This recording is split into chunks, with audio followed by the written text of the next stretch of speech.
വയനാട് പുത്തുമല ഉരുൾപൊട്ടൽ പുനരധിവാസ ടൌൺഷിപ്പ് ഭൂമിയിൽ ദുരന്തബാധിതരുടെ പ്രതിഷേധം. ടൌൺഷിപ്പിനായി മാറ്റിവെച്ച ഭൂമിയിൽ മറ്റ് കുടുംബങ്ങളെ പുനരധിവസിപ്പിക്കാനുള്ള നീക്കത്തിനെതിരെയാണ് ദുരന്തബാധിതർ രംഗത്തെത്തിയത്.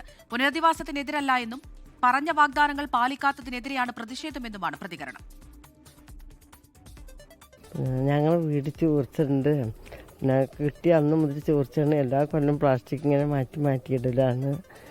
അതല്ലാതെ ചോർന്ന് നിൽക്കാൻ കഴിയണില്ല.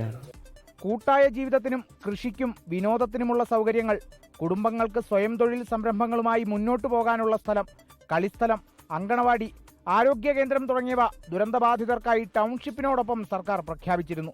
എന്നാൽ ഇവയൊന്നും യാഥാർത്ഥ്യമായില്ലെന്ന് മാത്രമല്ല, ഇവയ്ക്കായി മാറ്റിവെച്ച ഭൂമി നിലവിൽ മറ്റു കുടുംബങ്ങൾക്കായി കൈമാറിയതായും ദുരന്തബാധിതർ ആരോപിച്ചു.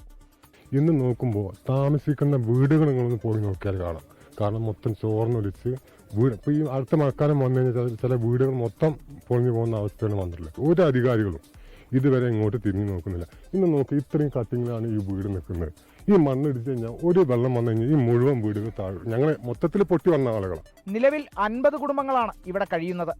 ചോർന്നൊലിക്കുന്ന ചുമരുകൾ, വിണ്ടുകീറിയ വീടുകളിൽ കഴിഞ്ഞ 5 വർഷമായി ദുരിത ജീവിതം നയിക്കുന്ന തങ്ങളുടെ പ്രശ്നങ്ങൾ പരിഹരിക്കാതെയാണ് ഈ നീക്കമെന്നും പ്രദേശവാസികൾ പറഞ്ഞു. 2019 ഓഗസ്റ്റ് 8-നാണ് പുത്തുമലയിൽ ഉരുൾപൊട്ടലുണ്ടായത്.